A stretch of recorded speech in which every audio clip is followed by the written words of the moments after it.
Pharr has been talking about community broadband literally for 5+ years.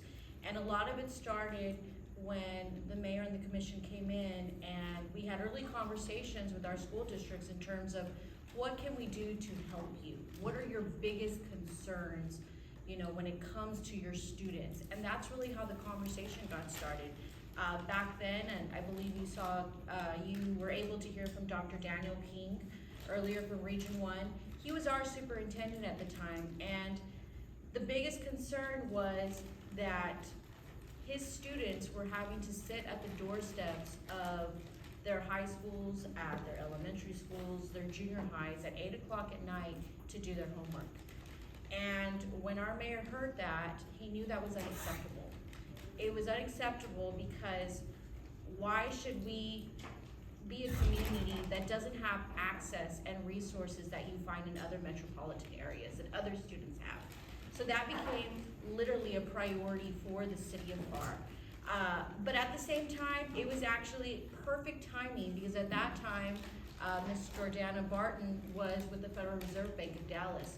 She was finalizing her Colonia's publication, and within that actual document, the City of Pharr and PSJ students were highlighted and the need to close that digital divide.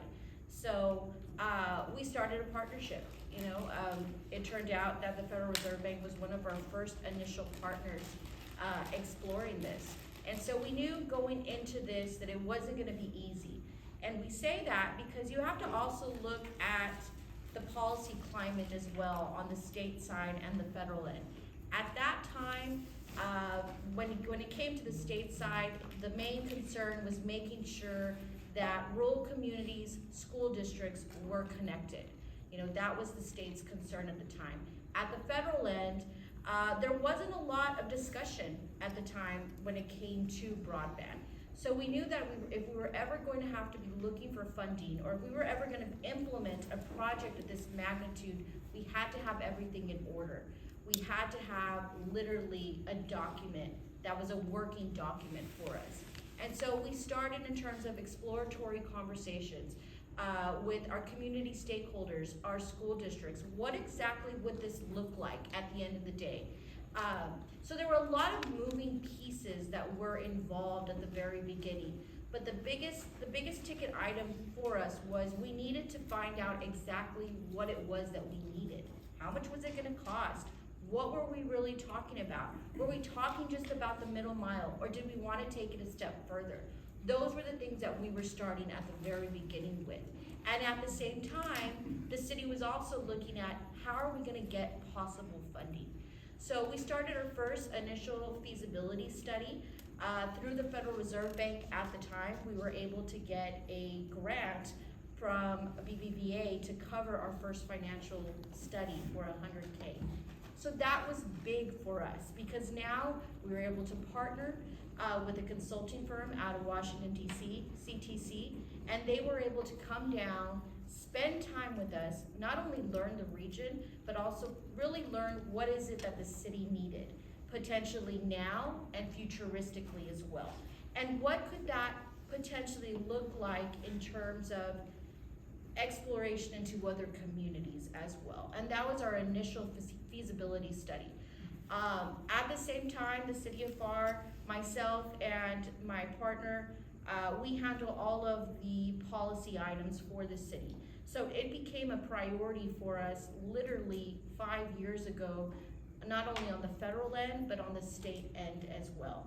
So in terms of research, what we were looking at funding at the time, unfortunately, there really wasn't anything out there for us. And why do I say that?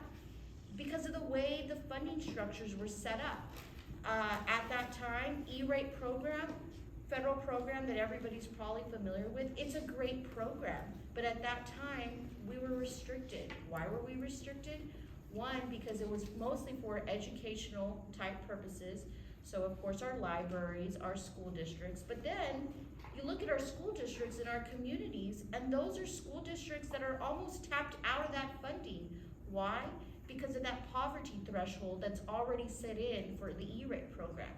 So let's look at USDA Rural Development. It's a great program, and at that time, and still now, a lot of that funding gets dumped into USDA rural development. But it still didn't help communities like the City of Pharr or the City of Westlaco or any of our other communities within the city. Why? Because guess what? We weren't small enough anymore. The laws had changed back in 2012, and we were no longer considered a rural community. We did not have a population less than 20,000. So what do? Well, guess what? There isn't any other funding pot out there. And any other potential pots that were coming in, they were still being capped in terms of population. So what did we do? We worked with our congressional members. How can we possibly change the legislation to benefit communities like the City of Pharr? And unfortunately, it just didn't work. And so then we thought, well, what do? Because now we have a community, and many like ours, that basically fall in a black hole because there wasn't any funding at the time. And so we continued our efforts. At the same time, on the outreach side, we knew that within our plan, aside from our feasibility study, we had to show what the community needed. And so we partnered with our local school district again, and with BBVA, and we decided, you know what? Let's do a study. Let's pull 50 families from South Pharr. South Pharr, in terms of those 50 families that have never had an internet connection before. And let's see what they do with it. So that's what we did. We pulled 50 families from South Pharr. The city invested $90,000 in external equipment and time, and we went out. And we put up this equipment in every single household. In fact, we had one household who had a huge tree, and unfortunately our guys went out there and they told the lady, I'm sorry, but we're not gonna be able to put up the equipment because you have this tree. It looks like it's been here for 20 plus years. You know, we're not gonna disrupt the tree. And that lady said, no, cut the tree. I want the internet. And so we did. But we went into those homes, and the first phase of that study was, okay, let's look at what these families are doing with internet. Where are they going? You know, what type of tools do they have already to actually work the internet? And so then what we did was we brought in those 50 families. Let's bring in those 50 families, and now let's educate them. Let's educate them on the simplistic things of just how do you create an email address? What does it mean to actually have financial literacy available at your fingertips? You know, things like that. And so we brought them in. We brought in BBVA at the time. We each did a workshop with them. The city donated 50 laptops to those families, and we did that. The last phase of the project was now that we have these 50 families, we've educated them, we've given them tools, what are they going to do with the information? Is that going to change how they view the internet and how they use it? That was the biggest thing for us. But guess what happened? COVID hit. COVID hit and changed the world for everyone and changed our environment for everyone. But at the same time, we were still very much in line in terms of what our priorities were at the time. Because what was the biggest question that was coming up now? How are our kids going to continue their education if they're not in the classroom? How do we continue to provide those resources online when these kids are not even able to get connected? So we knew that there was a time period that, hey, let's go back to USDA rural development. Let's see if we could get a waiver to potentially get funding to provide these students what they needed. Unfortunately, it didn't happen, but what it did, it expedited our problem. It expedited the concern that is now on a national level as we sit here today. And so, because we had started this process and we had everything in line for the past 5 years, we knew that we were in a completely different stage than any other community regionally and statewide.